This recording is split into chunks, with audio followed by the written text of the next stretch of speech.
नमस्कार, बहुत स्वागत आपका। मैं हूं आपके साथ राधिका चौधरी और आप देख रहे हैं खरा सच। और आज आपको दिखाएंगे कि आखिर खरा सच है क्या, चक्रवात क्या होते हैं, इस पर जिक्र करेंगे। तो चलिए शुरुआत करते हैं कि साइक्लोन आखिर होते क्या है, साइक्लोन क्यों आते हैं और जब भी आते हैं तो कितनी तबाही मचाते हैं, ये हर कोई जानता है। लेकिन इससे पहले हम ये समझ लेते हैं कि चक्रवात के नाम कैसे रखे जाते हैं और क्यों रखे जाते हैं। इन चक्रवातों के नाम रखने के पीछे वजह क्या है। हमने कई चक्रवात देखे जो अलग अलग नाम से जाने जाते हैं, चाहे वो तावते हो या फिर यास हो या अन्य जो चक्रवात इससे पहले आए हो जिन्होंने तबाही मचाई लेकिन अपना नाम और वजूद पीछे छोड़ कर गया।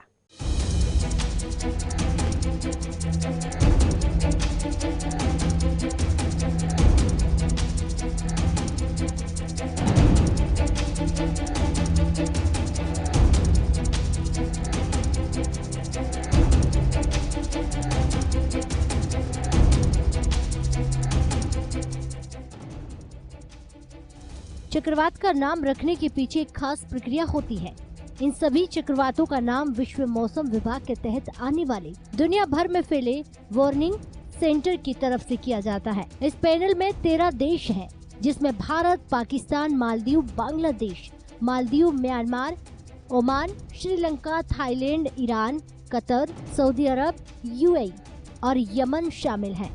पिछले साल इन देशों ने 13 नाम सुझाव दिए थे।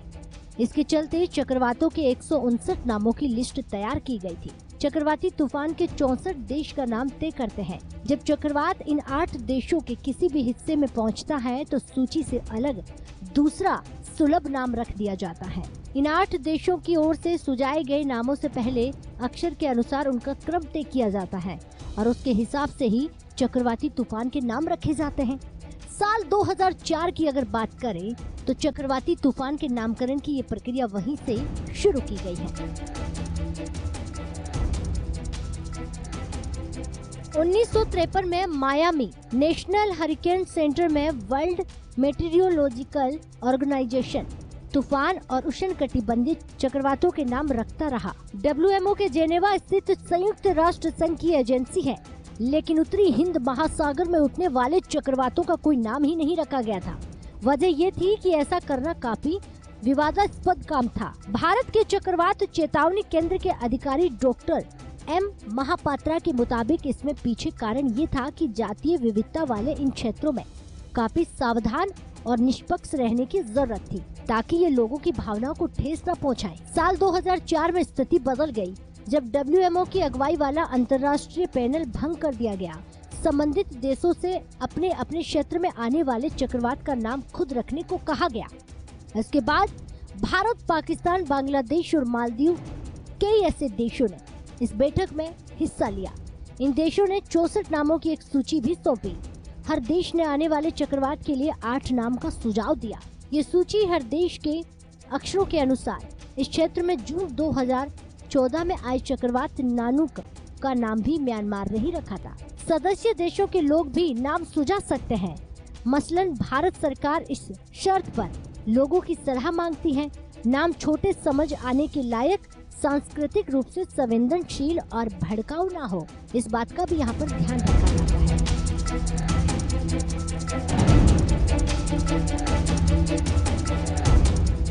पाइलिन चक्रवात का नाम थाईलैंड ने ही रखा था। अब बात साल 2013 में भारत के दक्षिण पूर्वी तट आए पाइलिन चक्रवात का नाम थाईलैंड ने रखा था, ये भी बताते हैं। इलाके में आए अन्य चक्रवात नीलोफर नाम से पाकिस्तान ने रखा था। पाकिस्तान ने नवंबर 2012 में जिस चक्रवात का नाम रखा था उसे नीलम कहते हैं। डॉक्टर महापात्रा के मुताबिक साल 2014 में आए चक्रवात हुदहुद की इसी सूची का 34वां नाम था।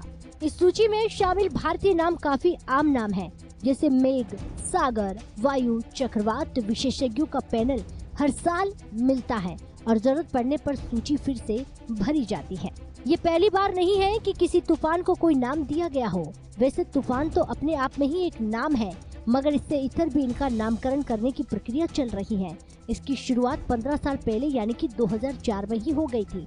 दरअसल अरब सागर और बंगाल की खाड़ी में आने वाले समुद्री तूफानों के नाम रखने का सिलसिला 2004 से ही शुरू हुआ था। नामकरण की इस प्रक्रिया के लिए एक सूची बनाई गई है। इस सूची में 8 देशों को शामिल किया गया है।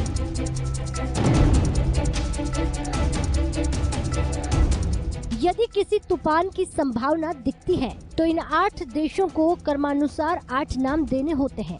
जब जिस देश का नंबर आता है तो उस देश की सूची भी दिए गए नाम के आधार पर ही उस तूफान का नामकरण किया जाता है। इनमें Bangladesh, Bharat, Maldives, Myanmar, Oman, Pakistan, Sri Lanka, Thailand भी शामिल है। हर देश ने 8 नाम पहले से ही दे दिए हैं। इस तरह कुल 64 नाम पहले से तय कर दिए गए हैं। इस बार चक्रवाती तूफान के नामकरण की बारी थाईलैंड की थी। थाईलैंड ने इसका नाम एम्फन रखा था और इसी वजह से इस एम्फन चक्रवाती तूफान कहा जाता है।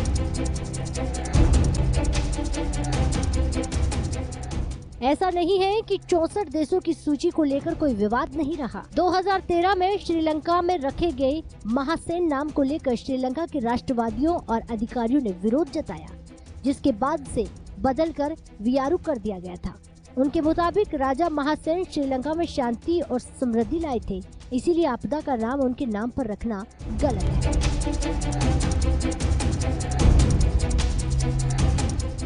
भारत में क्या सिस्टम है? भारत का सिस्टम थोड़ा अलग है। भारत सारे नाम खुद तय नहीं करता है। भारत में भी तूफानों को नाम देने का चलन 2004 में ही शुरू हुआ था। उस वक्त भारत, बांग्लादेश, मालदीव, म्यांमार, ओमान, पाकिस्तान, श्रीलंका जैसे देश मिलकर एक फॉर्मूला बनाकर तैयार कर रहे थे। इसके मुताबिक सभी देशों को अपनी ओर से नामों की एक लिस्ट तैयार की गई। भारत की लिस्ट में अग्नि, आकाश, बिजली, मेघ और सागर जैसे नाम हैं। पाकिस्तान की भेजी लिस्ट में नीलोफर, तितली और बुलबुल जैसे नाम हैं। नाम देने के लायक चक्रवात आने पर 8 देशों को भेजे नामों में से इस्तेमाल नहीं किया जाता है। ज्यादा तबाही मचाने वाले चक्रवातों के नामों पर रिटायर कर दिया जाता है। इस बार नाम देने की बारी भी म्यांमार की ही थी। क्या आप जानते हैं साइक्लोन आने से पहले क्या हमें इस बारे में जानकारी मिल जाती है कि यकीनन जितनी तबाही साइक्लोन मचाते हैं, चक्रवात मचाते हैं, उसको देखते ही अंदाजा लगाया जा सकता है कि आखिर भारत के विकास में कितनी मजबूती के साथ जो भारत खड़ा होता है उसको किस तरह से अपने चपेट में लेता है। भारत के तटीयवर्ती इलाकों में विशेषकर ओडिशा, गुजरात, आंध्र प्रदेश और पश्चिम बंगाल, तमिलनाडु, केरल, कर्नाटका, महाराष्ट्र और गोवा में चक्रवाती तूफान के ज्यादा प्रभावित होने की संभावना होती है। ऐसी तबाही जिससे विकास का नामो निशान मिट जाता है। एक ऐसी तबाही जो अपने पीछे सिर्फ और सिर्फ तबाही का मंजर छोड़ जाता है और अपने साथ सब कुछ बहा ले जाता है। गर्म इलाके के समुद्र में मौसम की गर्मी से हवा गर्म होकर अत्यंत कम वायु दाब का क्षेत्र बनाती है। हवा गर्म होकर तेजी से ऊपर आती है। इससे ऊपर की नमी मिलकर संघनन के बादल बनती है और इस वजह से बनी खाली जगह को भरने के लिए नम हवा तेजी से नीचे जाकर ऊपर आती है। जब हवा बहुत तेज से उस क्षेत्र में चारों तरफ घूमती है तो घने बादलों और बिजली के साथ मूसलाधार बारिश होने लगती है और तेज घूमती है। इन हवा के क्षेत्र का व्यास हजारों किलोमीटर बराबर तक होता है। मई जून में चक्रवाती तूफान आना आम बात है। ज्यादातर चक्रवाती तूफान बंगाल की खाड़ी में ही उठते हैं। पिछले 120 सालों में आए सभी चक्रवाती तूफान 14% ही भारत के पास अरब सागर में आए हैं। बंगाल की खाड़ी में उठने वालों की तुलना में अरब सागर के चक्रवाती तूफान अपेक्षाकृत कमजोर भी होते हैं।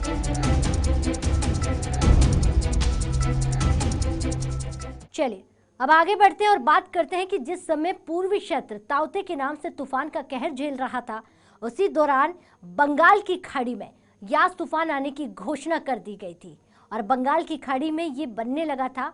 आखिर क्या वजह है कि भारत में सबसे ज्यादा तूफान बंगाल की खाड़ी को ही झेलना पड़ता है? क्यों ज्यादातर तूफान बंगाल, ओडिशा और आंध्र प्रदेश और तमिलनाडु को तबाह करते हैं?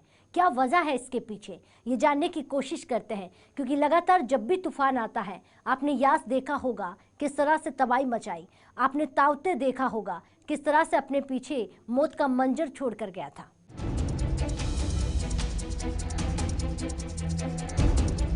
अगर बात हम चक्रवाती तूफान फानी की करें तो जब वो ओडिशा पहुंचा था, पूरी तरह 245 किमी प्रति घंटे की रफ्तार से हवाओं के साथ आगे बढ़ रहा था। लगातार बारिश के जनजीवन अस्त व्यस्त हो गया था और तटों पर भूस्खलन शुरू हो रहा था। 3.5 लाख से भी ज्यादा लोगों को सुरक्षित स्थानों पर भेज दिया गया था। पिछले 43 सालों में अप्रैल माह में भारत के पड़ोसी समुद्री क्षेत्र में उठता इतनी तीव्रता का ये पहला तूफान है। गाजा ने तमिलनाडु के तटों पर तबाही मचाई थी। 20 लोगों ने जान गंवा दी थी और काफी नुकसान भी हुआ था। पर क्या आप जानते हैं भारत के पूर्वी तट पर ही ज्यादातर तूफान क्यों आते हैं? पश्चिम बंगाल, उड़ीसा, आंध्र प्रदेश, तमिलनाडु और केरल आदि को अधिक प्रभावित करता है। बंगाल की खाड़ी में ज्यादा आते हैं चक्रवात। इतिहास के 35 सबसे घातक उष्णकटिबंधीय चक्रवात में से 26 चक्रवात बंगाल की खाड़ी में आए हैं। इन तूफानों में बांग्लादेश में सबसे ज्यादा लोगों की मौत हुई है। पिछले 200 साल में दुनिया भर में उष्णकटिबंधीय चक्रवात की दुनिया भर में कुल मौत का आंकड़ा 40% सिर्फ बांग्लादेश में हुई है, जबकि भारत में 1/4 जाने जा चुकी है और तबाही का मंजर भी चारों ओर ही देखा गया। ओडिशा सबसे ज्यादा प्रभावित। 1891 में 2002 के बीच ओडिशा में 98 तूफान आए थे। हालांकि आंध्र प्रदेश और तमिलनाडु में सबसे ज्यादा मौत हुई है। ठंडा है पश्चिम तट। बंगाल की खाड़ी में अरब सागर की तुलना में ज्यादा तूफान आते हैं। इसका कारण हवा का बहाव है और इससे पश्चिमी ओर से सागर ठंडा रहता है। ठंडे सागर में कब तूफान आते हैं तो वहीं पश्चिम तट पर बनने वाले ज्यादातर तूफान भी ओमान की ओर से मुड़ जाते हैं। इसीलिए ये भारतीय तटों की ओर से नहीं बढ़ पाते हैं। National cyclone risk mitigation project के मुताबिक साल 1891 से 2000 के बीच भारत के पूर्वी तट पर 308 तूफान आए थे और इसी दौरान पश्चिमी तट पर सिर्फ 48 तूफान ही देखे गए। पूर्वी तट के तूफान ज्यादा ताकतवर और ऊंची लहरों वाले होते हैं। पूर्वी तट पर बने तूफान ज्यादातर ताकतवर होते हैं और वहीं आपको बता दें कि पूर्वी तटों से लगने वाले राज्यों की भूमि भी ज्यादा समतल है, इसीलिए ये तूफानों का मोड़ भी नहीं पाती है। जबकि पश्चिमी तट के तूफान मुड़ जाते हैं जब एक विशेष तीव्रता का तूफान भारत के पूर्वी तट और बांग्लादेश से टकराता है, तो इससे जो लहरें उठती हैं वो दुनिया में किसी भी हिस्से से तूफान की वजह से उठने वाली लहरों के मुकाबले ऊंची होती है। इसके पीछे की वजह है तटों की खास प्रकृति और समुद्र का छिछलापन। अप्रैल से बढ़ती तूफानों की संख्या। अप्रैल से दिसंबर तक तूफानों का मौसम होता है, लेकिन 65% तूफान साल के अंतिम 4 माह सितंबर से दिसंबर के बीच ही आते हैं। हवा की रफ्तार से तय होते हैं तूफान के प्रकार। तूफान का वर्गीकरण कम दबाव के क्षेत्र में हवा की रफ्तार से होता है। 62 किलोमीटर प्रति घंटे की रफ्तार वाले तूफान को उष्णकटिबंधीय तूफान कहते हैं। ये तीव्र तूफान में बदल जाता है अगर हवा की रफ्तार 89 से 118 किलोमीटर प्रति घंटे की होती है तो तूफान बेहद तीव्र हो जाता है। अगर हवा 119 से 221 के बीच होती है, इससे तेज रफ्तार वाले तूफान सुपर उष्णकटिबंधीय चक्रवात कहलाते हैं। हवा के बहाव और गर्म मौसम की वजह। बंगाल की खाड़ी में अरब सागर की तुलना में ज्यादा तूफान आने का सबसे अहम कारण हवा का बहाव है। पूर्वी तट पर मौजूद बंगाल की खाड़ी के मुकाबले पश्चिम तट पर स्थित अरब सागर ज्यादा ठंडा रहता है। मौसम विशेषज्ञों के मुताबिक ठंडे सागर के मुकाबले गर्म सागर में तूफान ज्यादा आते हैं। आपको बता दें कि इतिहास के 36 सबसे घातक उष्णकटिबंधीय चक्रवात में से 26 चक्रवात बंगाल की खाड़ी में आए हैं। बंगाल की खाड़ी में आने वाले तूफानों का भारत में सबसे ज्यादा असर ओडिशा में देखा गया है और इसके अलावा आंध्र प्रदेश, पश्चिम बंगाल, तमिलनाडु भी इससे प्रभावित होते हैं, वो भी इनसे अछूते नहीं है। इसके अलावा पूर्वी तटों से लगने वाले राज्यों की भूमि पश्चिम तटों से लगने वाली भूमि की तुलना में ज्यादा समतल है और इस वजह से यहाँ टकराने वाले तूफान मुड़ नहीं पाते हैं। वहीं पश्चिम तटों में आने वाले तूफानों की दिशा अक्सर बदल जाती है। क्यों कम असरदार होते हैं अरब सागर के तूफान? भारत में आने वाले 5 समुद्री तूफानों में औसतन 4 पूर्वी किनारों से टकराते हैं।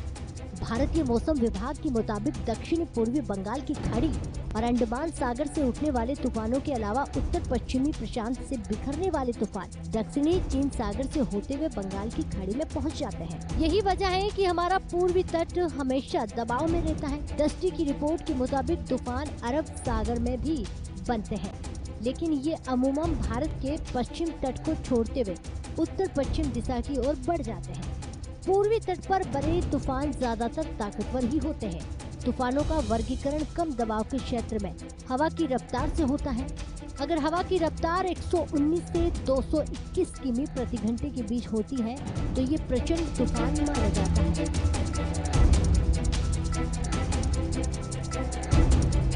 भारत में तूफान से मौतों का आंकड़ा काफी ज्यादा है। मौसम विभाग के मुताबिक अप्रैल और दिसंबर तक तूफानों का मौसम होता है, लेकिन 65% तूफान साल के अंतिम 4 महीनों में सितंबर दिसंबर के बीच ही आते हैं। बंगाल की उत्तरी खाड़ी के ऊपर बनने वाले चक्रवात भारत गंगा के मैदानी इलाकों में उत्तर पश्चिम की ओर बढ़ता है, जिससे अधिक से अधिक भारतीयों को नुकसान भी होता है। अरब सागर के ऊपर औसतन वर्षा बहुत कम होती है। दुनिया भर में बीते 200 साल में उष्णकटिबंधीय चक्रवात से दुनिया भर में हुई कुल मौतों में 40% सिर्फ बांग्लादेश में ही हुई है, जबकि भारत में 1/4 जाने गई है।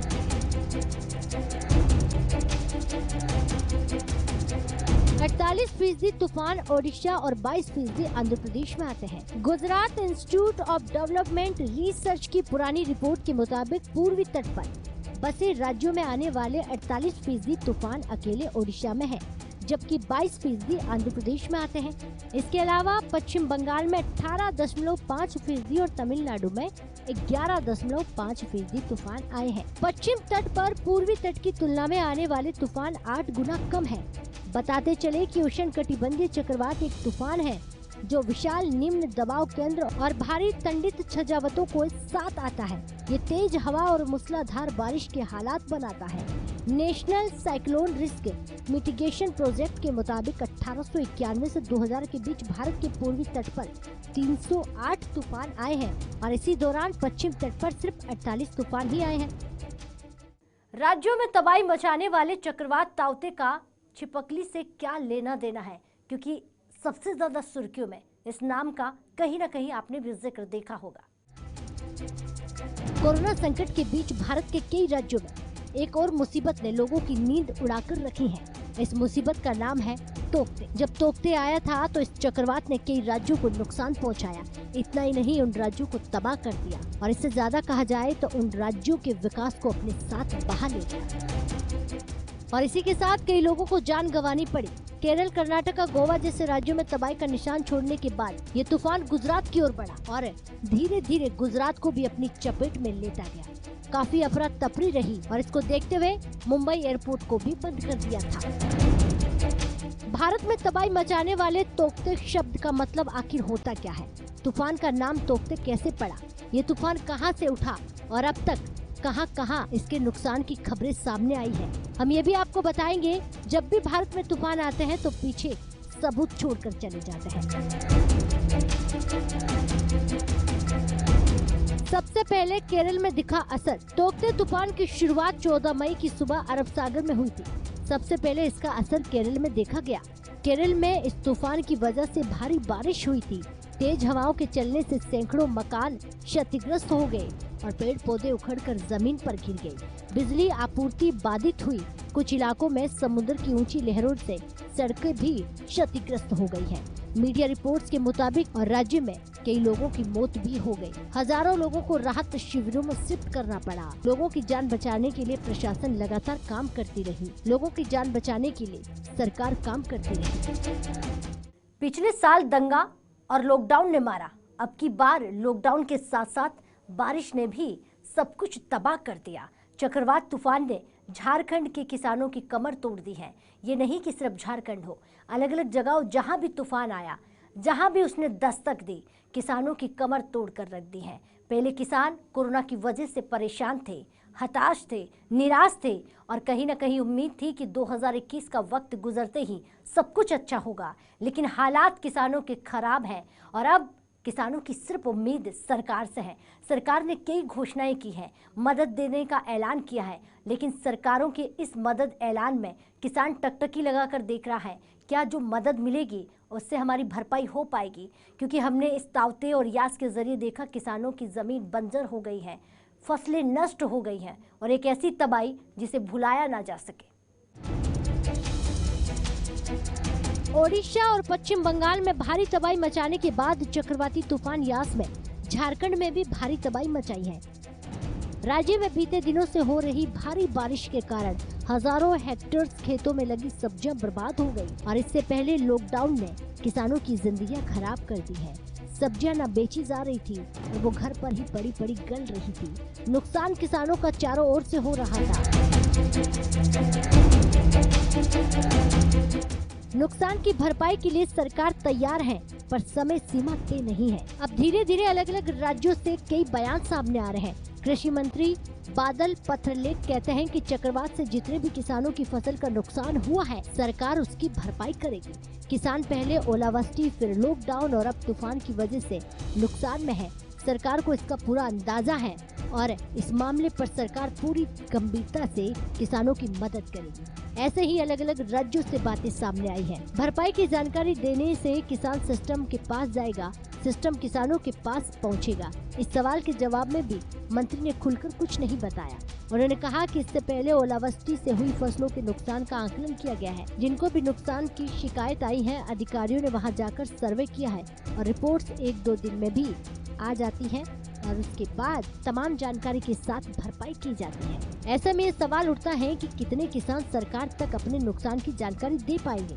अगर दे भी दिया जाता है तो कितनी शिद्दत के साथ उन्हें ये नुकसान की भरपाई को भरने के लिए समय लगेगा। बात झारखंड की कर लेते हैं। झारखंड के एग्रो चैम्बर ऑफ कॉमर्स के अध्यक्ष आनंद कोठारी मंत्री से बात से इत्तेफाक नहीं रखते हैं। उन्होंने कहा कि इस भारी बारिश से राज्य के प्रत्येक किसान को अमूमन 25,000 से 1 लाख रुपए तक का नुकसान हुआ है। सरकार के पास नुकसान की शिकायत लेकर किसान नहीं, दलाल पहुंचता है।